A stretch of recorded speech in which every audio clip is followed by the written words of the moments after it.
The Five Orange Pips is a classic Sherlock Holmes mystery by Sir Arthur Conan Doyle that kicks off with a young man receiving a peculiar letter containing 5 orange pips.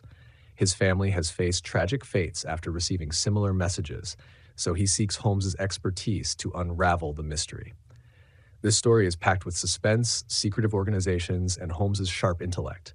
It's a must-listen for anyone who enjoys a gripping and slightly eerie detective tale. Story number 5. The 5 Orange Pips. When I glance over my notes and records of the Sherlock Holmes cases between the years 82 and 90, I am faced by so many which present strange and interesting features that it is no easy matter to know which to choose and which to leave. Some, however, have already gained publicity through the papers, and others have not offered a field for those peculiar qualities which my friend possessed in so high a degree, and which it is the object of these papers to illustrate. Some, too, have baffled his analytical skill, and would be as narratives, beginnings without an ending, while others have been but partially cleared up, and have their explanations founded rather upon conjecture and surmise than on that absolute logical proof which was so dear to him.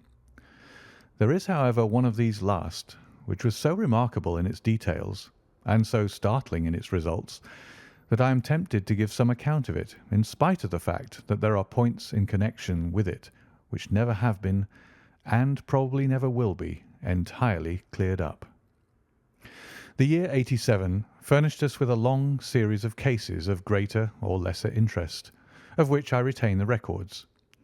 Among my headings under this one 12 months I find an account of the adventure of the Paradol Chamber, of the Amateur Mendicant Society who held a luxurious club in the lower vault of a furniture warehouse, of the facts connected with the loss of the British barque Sophie Anderson, of the singular adventures of the Grice Pattersons in the islands of Uffa, and finally of the Camberwell poisoning case.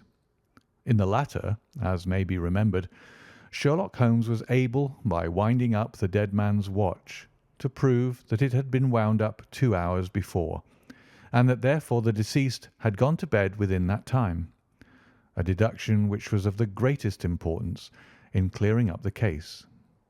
All these I may sketch out at some future date, but none of them present such singular features as the strange train of circumstances which I have now taken up my pen to describe. It was in the latter days of September, and the equinoctial gales had set in with exceptional violence. All day the wind had screamed and the rain had beaten against the windows, so that even here in the heart of great, handmade London, we were forced to raise our minds for the instant from the routine of life and to recognize the presence of those great elemental forces which shriek at mankind through the bars of his civilization like untamed beasts in a cage. As evening drew in, the storm grew higher and louder, and the wind cried and sobbed like a child in the chimney. Sherlock Holmes sat moodily at one side of the fireplace, cross-indexing his records of crime, while I at the other was deep in one of Clark Russell's fine sea stories, until the howl of the gale from without seemed to blend with the text, and the splash of the rain to lengthen out into the long swash of the sea waves. My wife was on a visit to her mother's, and for a few days I was a dweller once more in my old quarters at Baker Street. "Why?" said I, glancing up at my companion. "That was surely the bell. Who could come tonight? Some friend of yours, perhaps?" "Except yourself, I have none," he answered. "I do not encourage visitors." "A client, then?" "If so, it is a serious case. Nothing less would bring a man out on such a day and at such an hour. But I take it that it is more likely to be some crony of the landlady's." Sherlock Holmes was wrong in his conjecture, however, for there came a step in the passage and a tapping at the door. He stretched out his long arm to turn the lamp away from himself and towards the vacant chair upon which a newcomer must sit. "Come in," said he. The man who entered was young, some 22 at the outside, well-groomed and trimly clad, with something of refinement and delicacy in his bearing. The streaming umbrella which he held in his hand and his long, shining waterproof told of the fierce weather through which he had come. He looked about him anxiously in the glare of the lamp, and I could see that his face was pale and his eyes heavy, like those of a man who is weighed down with some great anxiety. "I owe you an apology," he said, raising his gold pince-nez to his eyes. "I trust that I am not intruding. I fear that I have brought some traces of the storm and rain into your snug chamber." "Give me your coat and umbrella," said Holmes. "They may rest here on the hook and will be dry presently. You have come up from the south-west, I see." "Yes, from Horsham." "That clay and chalk mixture which I see upon your toe-caps is quite distinctive." "I have come for your advice." "That is easily got." "And help." "That is not always so easy." "I have heard of you, Mr. Holmes. I heard from Major Prendergast how you saved him in the Tankerville Club scandal." "Ah, of course. He was wrongfully accused of cheating at cards." "He said that you could solve anything." "He said too much." "That you are never beaten." "I have been beaten 4 times, 3 times by men, and once by a woman." "But what is that compared with the number of your successes?" "It is true that I have been generally successful." "Then you may be so with me."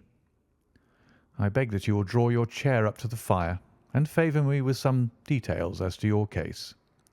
"It is no ordinary one." "None of those which come to me are. I am the last court of appeal." "And yet I question, sir, whether in all your experience you have ever listened to a more mysterious and inexplicable chain of events than those which have happened in my own family." "You fill me with interest," said Holmes. "Pray give us the essential facts from the commencement, and I can afterwards question you as to those details which seem to me the most important." The young man pulled his chair up and pushed his wet feet out towards the blaze. "My name," said he, "is John Openshaw, but my own affairs have, as far as I can understand, little to do with this awful business. It is a hereditary matter, so in order to give you an idea of the facts, I must go back to the commencement of the affair. You must know that my grandfather had 2 sons, my uncle Elias and my father Joseph.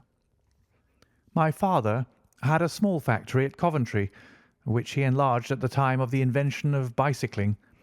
He was a patentee of the Openshaw unbreakable tyre, and his business met with such success that he was able to sell it and to retire upon a handsome competence. My uncle Elias emigrated to America when he was a young man and became a planter in Florida, where he was reported to have done very well. At the time of the war he fought in Jackson's army, and afterwards under Hood, where he rose to be a colonel. When Lee laid down his arms, my uncle returned to his plantation, where he remained for 3 or 4 years. About 1869 or 1870 he came back to Europe and took a small estate in Sussex, near Horsham. He had made a very considerable fortune in the States, and his reason for leaving them was his aversion to the negroes and his dislike of the Republican policy in extending the franchise to them. He was a singular man, fierce and quick-tempered, very foul-mouthed when he was angry, and of the most retiring disposition. During all the years that he lived at Horsham, I doubt if ever he set foot in the town. He had a garden and 2 or 3 fields round his house, and there he would take his exercise, though very often for weeks on end he would never leave his room. He drank a great deal of brandy and smoked very heavily, but he would see no society and did not want any friends, not even his own brother. He didn't mind me. In fact, he took a fancy to me, for at the time when he saw me first I was a youngster of 12 or so. This would be in the year 1878, after he had been 8 or 9 years in England. He begged my father to let me live with him, and he was very kind to me in his way. When he was sober, he used to be fond of playing backgammon and draughts with me, and he would make me his representative both with the servants and with the tradespeople, so that by the time that I was 16 I was quite master of the house. I kept all the keys and could go where I liked and do what I liked, so long as I did not disturb him in his privacy. There was one singular exception, however, for he had a single room, a lumber room up among the attics, which was invariably locked, and which he would never permit either me or anyone else to enter. With a boy's curiosity, I have peeped through the keyhole, but I was never able to see more than such a collection of old trunks and bundles as would be expected in such a room. One day, it was in March 1883, a letter with a foreign stamp lay upon the table in front of the colonel's plate.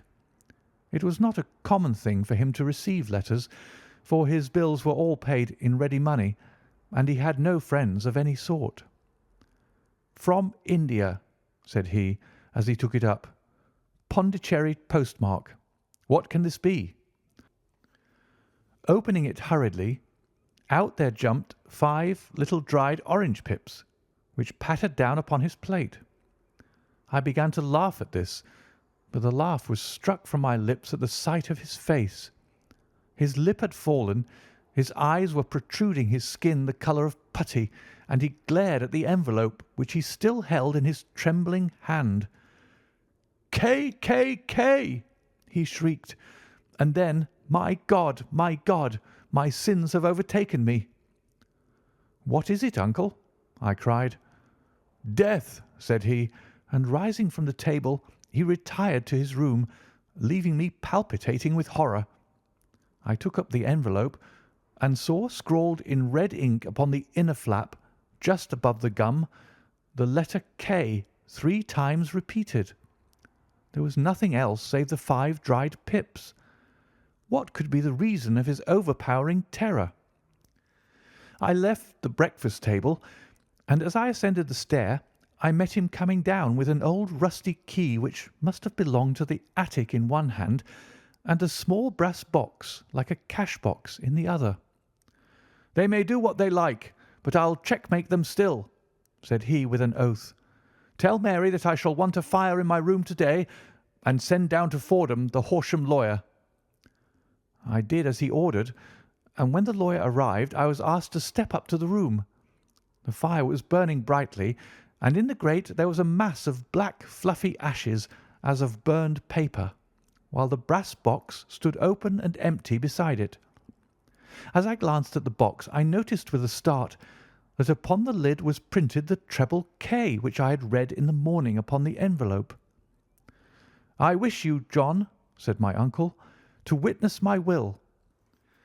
I leave my estate, with all its advantages and all its disadvantages, to my brother, your father, whence it will no doubt descend to you.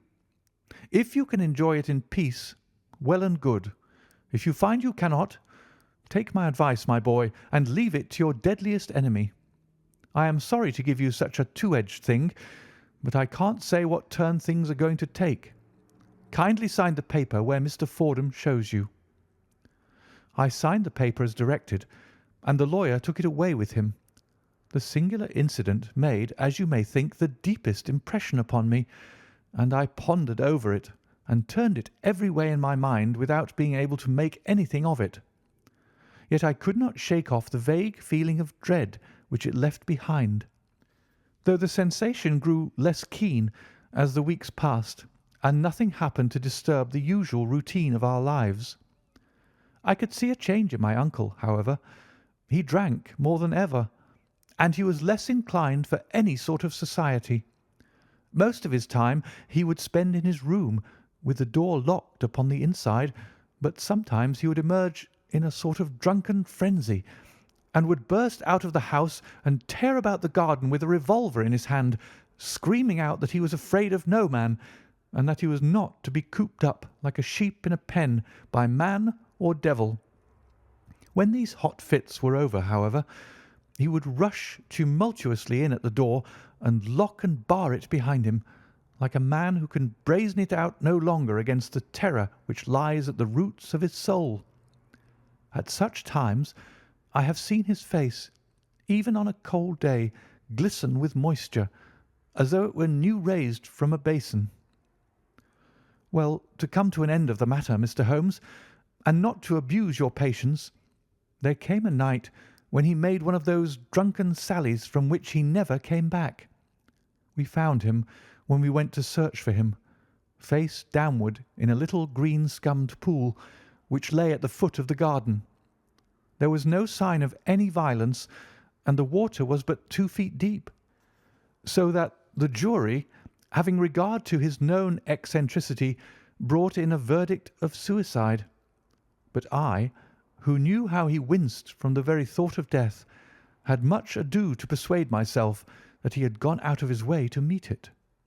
The matter passed, however, and my father entered into possession of the estate and of some £14,000 which lay to his credit at the bank. "One moment," Holmes interposed.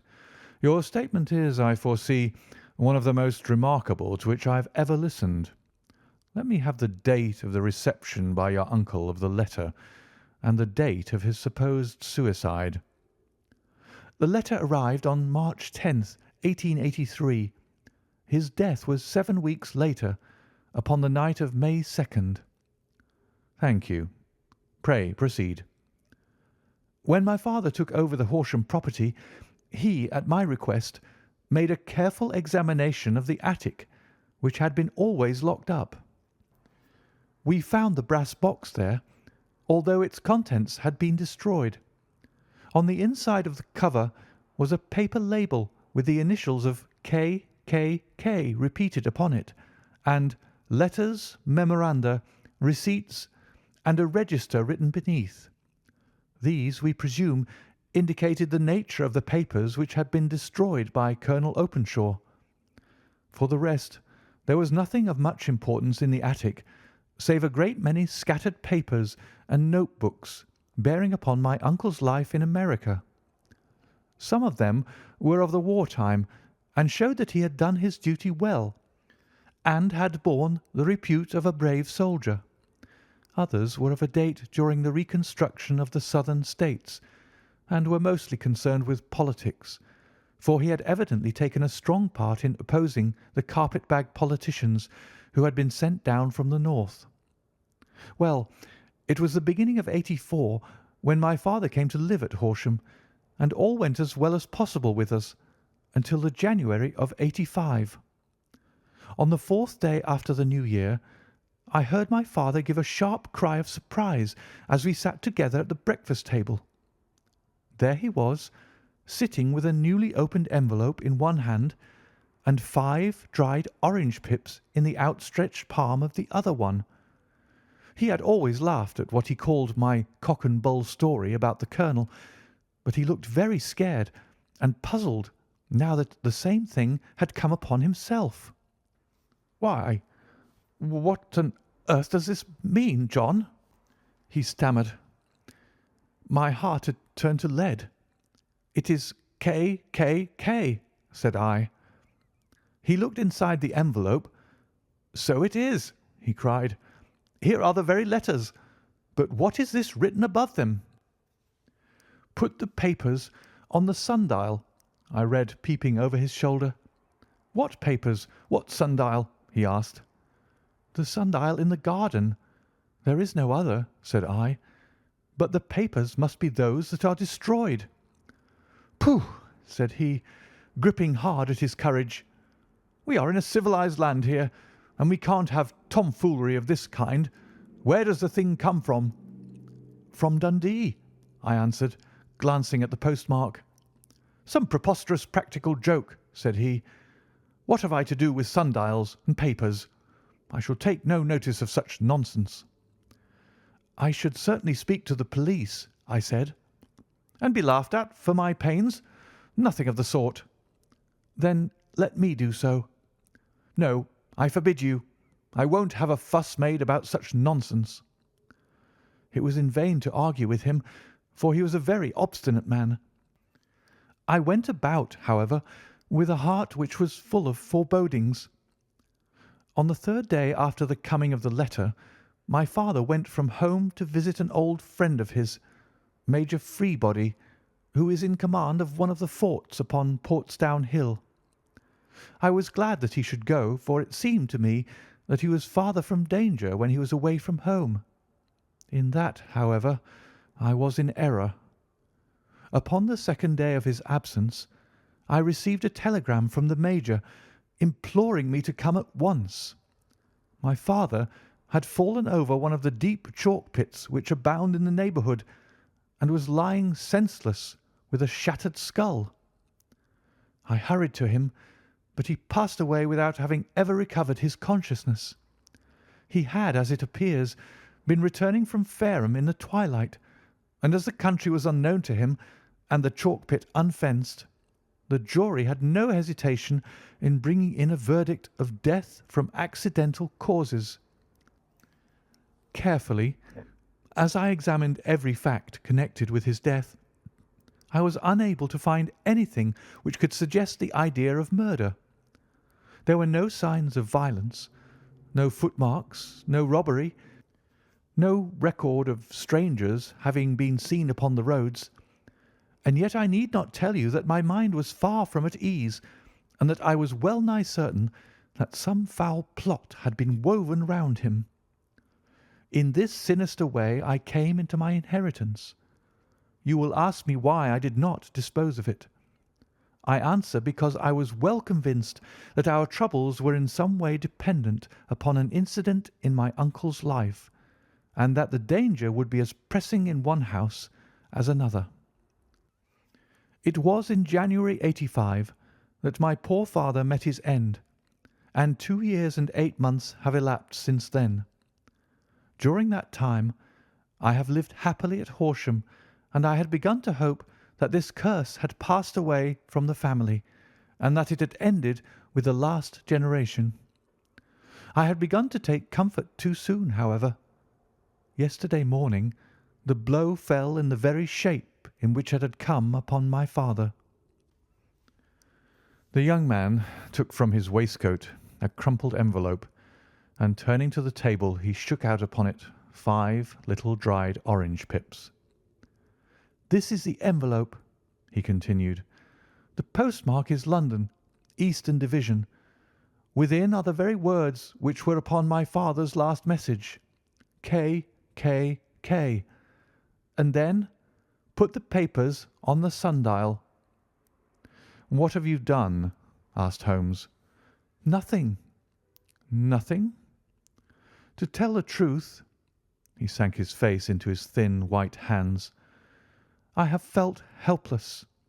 I have felt like one of those poor rabbits when the snake is writhing towards it. I seem to be in the grasp of some resistless, inexorable evil which no foresight and no precautions can guard against." "Tut, tut!" cried Sherlock Holmes. "You must act, man, or you are lost. Nothing but energy can save you. This is no time for despair." "I have seen the police." "Ah!"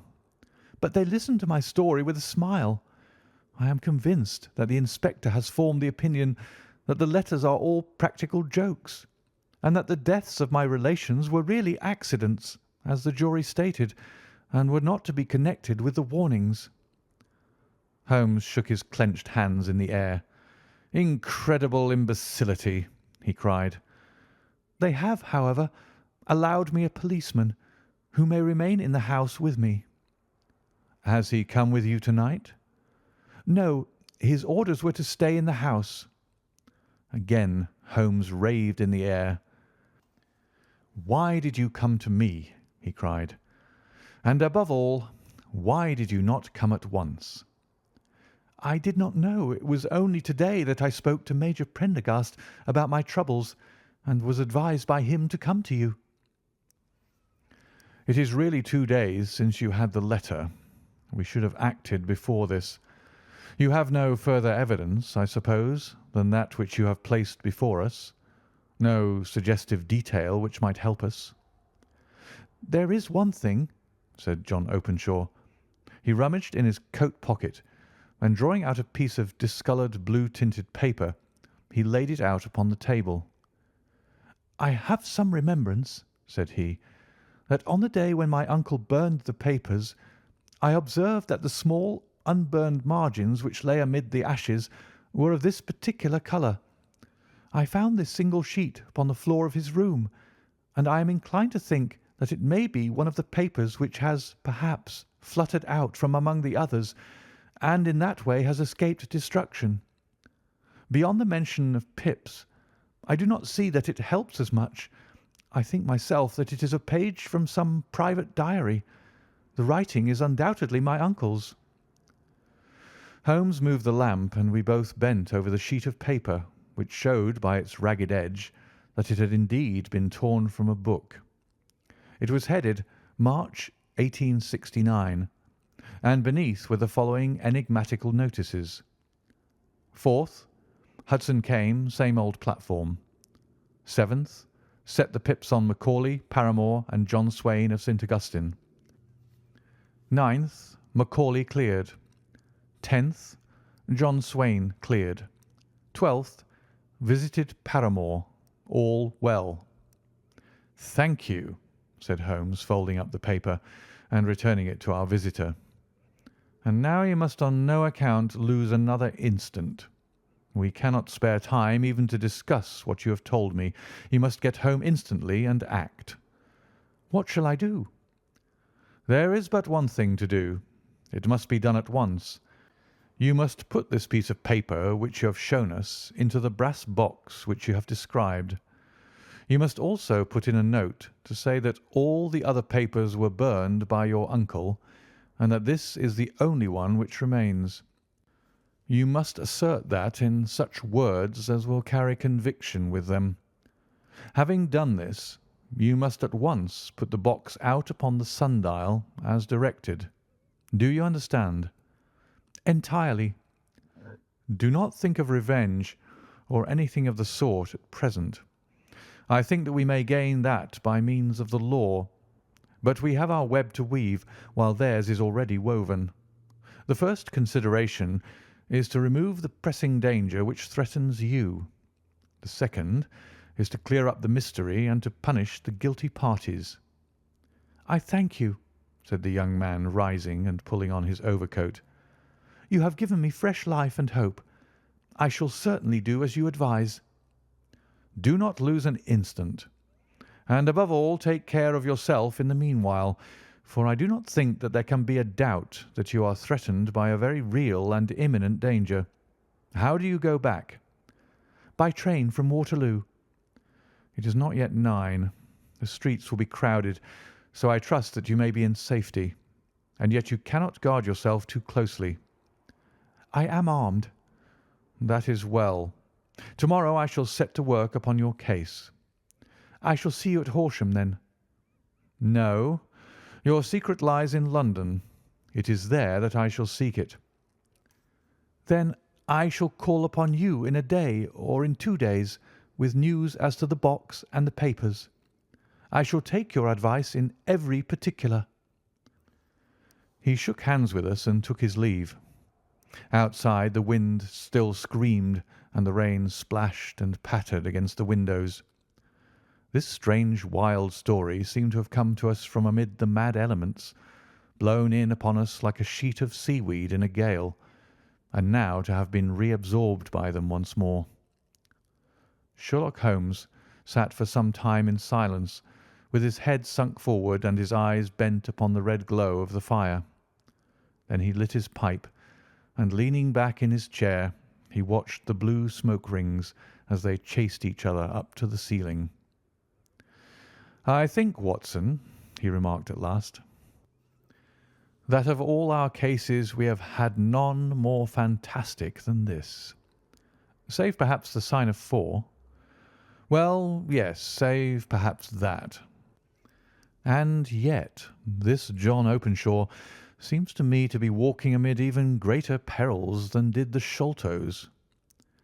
"But have you," I asked, "formed any definite conception as to what these perils are?"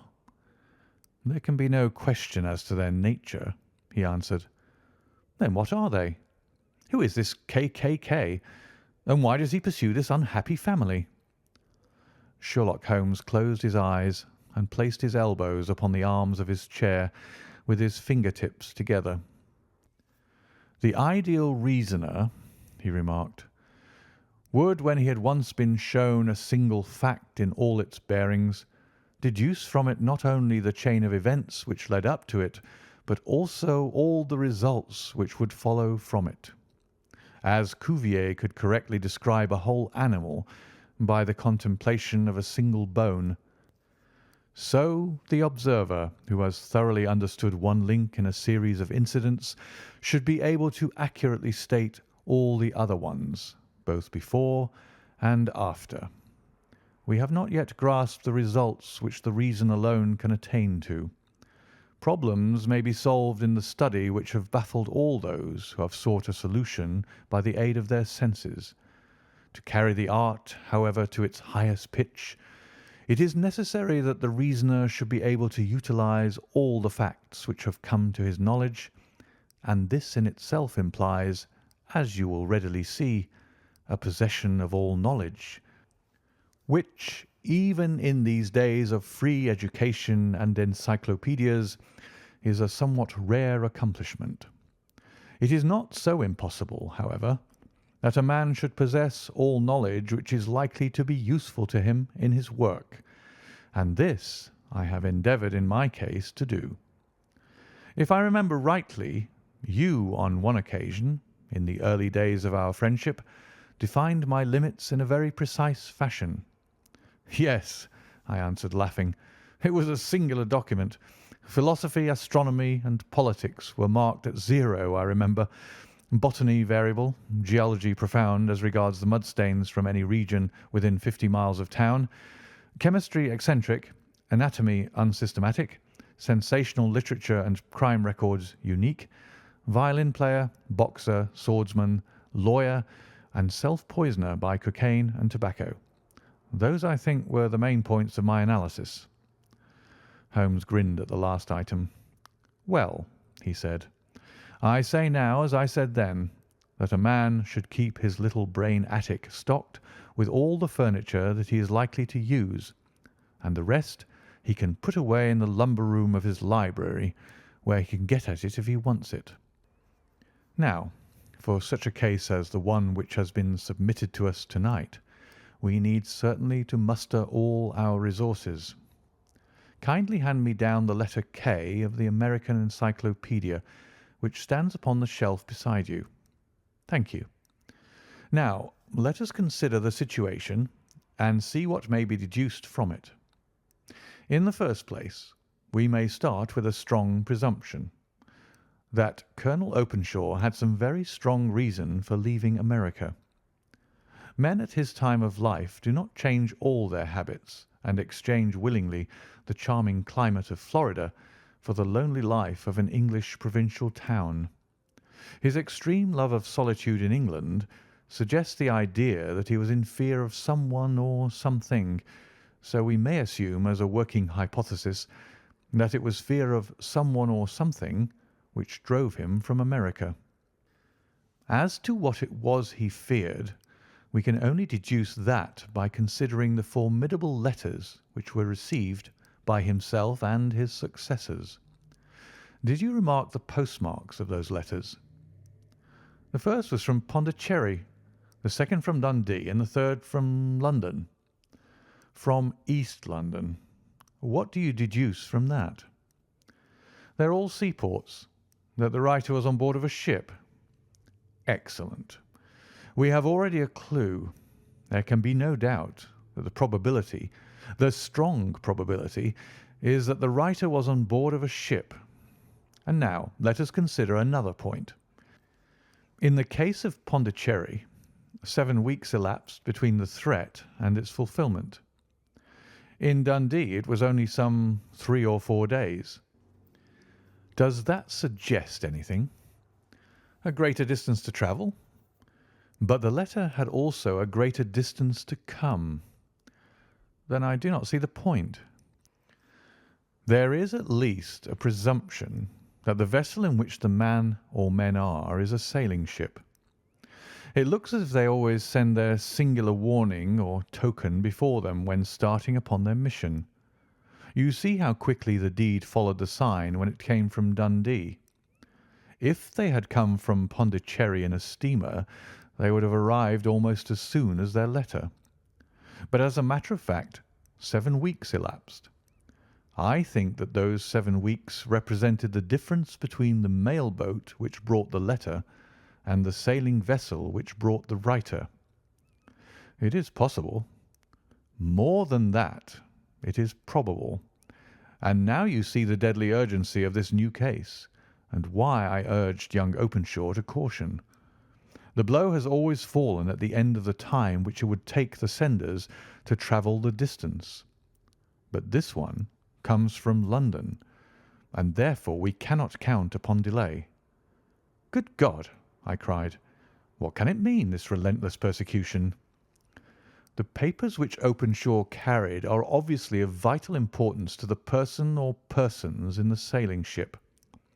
I think that it is quite clear that there must be more than one of them.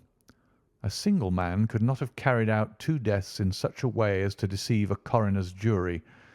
There must have been several in it, and they must have been men of resource and determination.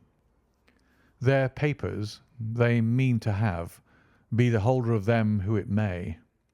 In this way, you see, KKK ceases to be the initials of an individual and becomes the badge of a society. But of what society? Have you never, said Sherlock Holmes, bending forward and sinking his voice, have you never heard of the Ku Klux Klan? I never have. Holmes turned over the leaves of the book upon his knee. Here it is, said he presently. Ku Klux Klan, a name derived from the fanciful resemblance to the sound produced by cocking a rifle. This terrible secret society was formed by some ex-Confederate soldiers in the Southern States after the Civil War, and it rapidly formed local branches in different parts of the country, notably in Tennessee, Louisiana, the Carolinas, Georgia, and Florida.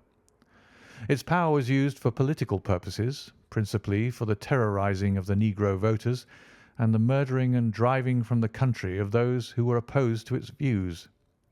Its outrages were usually preceded by a warning sent to the marked man in some fantastic but generally recognized shape: a sprig of oak leaves in some parts, melon seeds or orange pips in others. On receiving this, the victim might either openly abjure his former ways, or might fly from the country. If he braved the matter out, death would unfailingly come upon him, and usually in some strange and unforeseen manner. So perfect was the organization of the society, and so systematic its methods, that there is hardly a case upon record where any man succeeded in braving it with impunity, or in which any of its outrages were traced home to the perpetrators.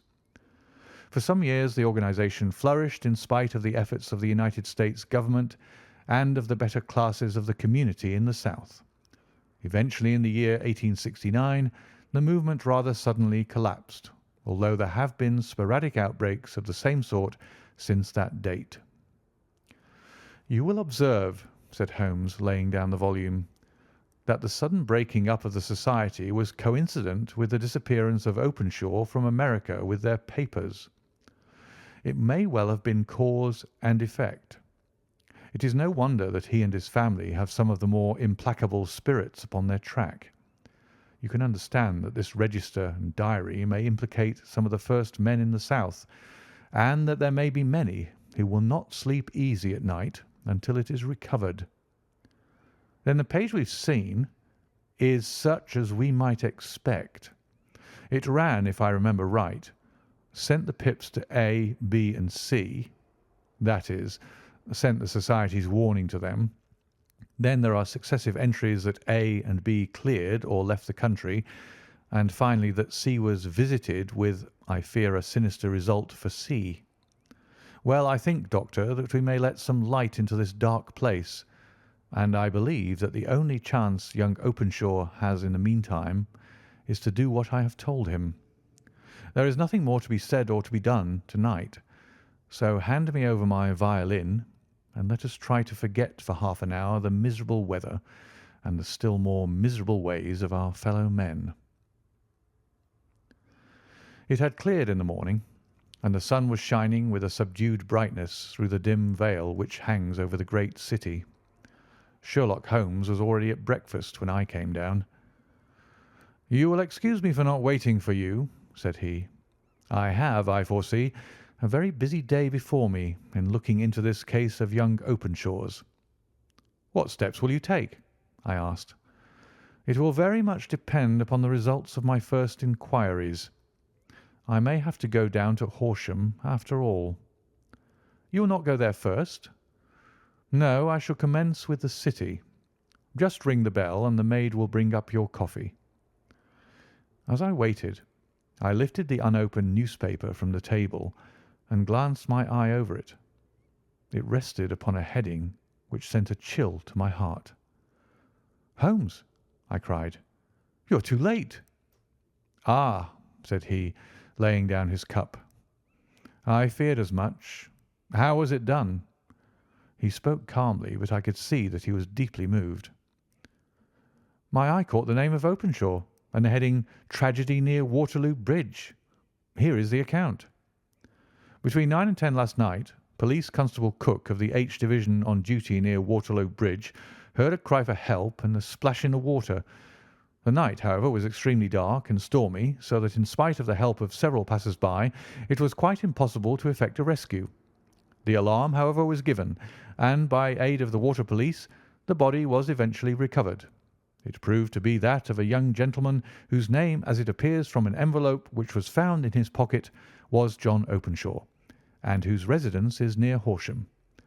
It is conjectured that he may have been hurrying down to catch the last train from Waterloo Station, and that in his haste and the extreme darkness he missed his path and walked over the edge of one of the small landing places for river steamboats. The body exhibited no traces of violence, and there can be no doubt that the deceased had been the victim of an unfortunate accident, which should have the effect of calling the attention of the authorities to the condition of the riverside landing stages." We sat in silence for some minutes, Holmes more depressed and shaken than I had ever seen him. "That hurts my pride, Watson," he said at last. "It is a petty feeling, no doubt, but it hurts my pride. It becomes a personal matter with me now, and if God sends me health, I shall set my hand upon this gang. That he should come to me for help, and that I should send him away to his death." He sprang from his chair and paced about the room in uncontrollable agitation, with a flush upon his sallow cheeks and a nervous clasping and unclasping of his long, thin hands. "They must be cunning devils," he exclaimed at last. "How could they have decoyed him down there? The embankment is not on the district line to the station. The bridge, no doubt, was too crowded, even on such a night, for their purpose. Well, Watson, we shall see who will win in the long run. I am going out now." "To the police?" "No. I shall be my own police. When I have spun the web they may take the flies, but not before." All day I was engaged in my professional work, and it was late in the evening before I returned to Baker Street. Sherlock Holmes had not come back yet. It was nearly 10 o'clock before he entered, looking pale and worn. He walked up to the sideboard, and tearing a piece from the loaf, he devoured it voraciously, washing it down with a long draught of water. "You are hungry?" I remarked. "Starving. It had escaped my memory. I have had nothing since breakfast." "Nothing?" "Not a bite. I had no time to think of it." "And how have you succeeded?" "Well, you have a clue?" "I have them in the hollow of my hand. Young Openshaw shall not long remain unavenged. Why, Watson, let us put their own devilish trademark upon them. It is well thought of." "What do you mean?" He took an orange from the cupboard, and tearing it to pieces, he squeezed out the pips upon the table. Of these he took 5 and thrust them into an envelope. On the inside of the flap he wrote S.H. for J.O. Then he sealed it and addressed it to Captain James Calhoun, Bark Lone Star, Savannah, Georgia. "That will await him when he enters port," said he, chuckling. "It may give him a sleepless night. He'll find it as sure a precursor of his fate as Openshaw did before him." "And who is this Captain Calhoun?" "The leader of the gang. I shall have the others, but he first." "How did you trace it, then?" He took a large sheet of paper from his pocket, all covered with dates and names. "I have spent the whole day," said he, "over Lloyd's registers and files of the old papers, following the future career of every vessel which touched at Pondicherry in January and February in '83. There were 36 ships of fair tonnage which were reported there during those months.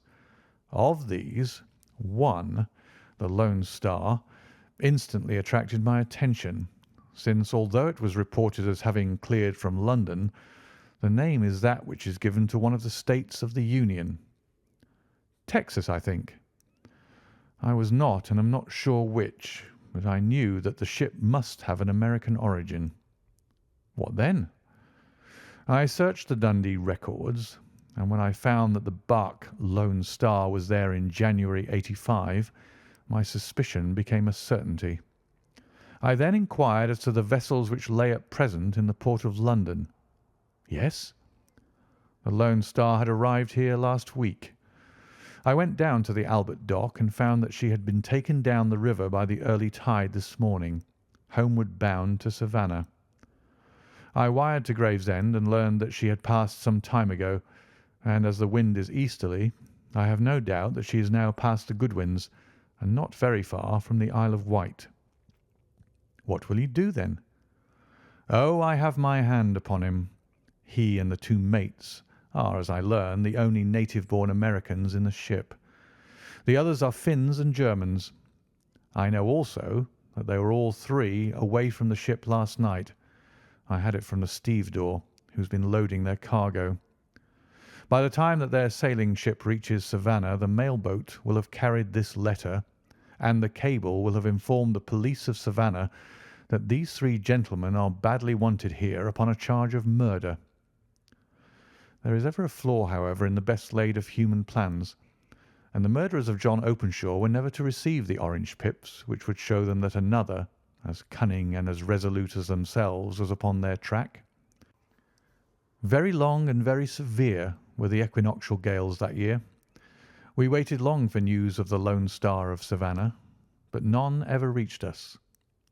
We did at last hear that somewhere, far out in the Atlantic, a shattered stern post of a boat was seen swinging in the trough of a wave, with the letters L.S. carved upon it.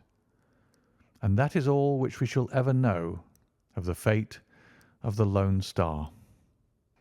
End of the 5 Orange Pips.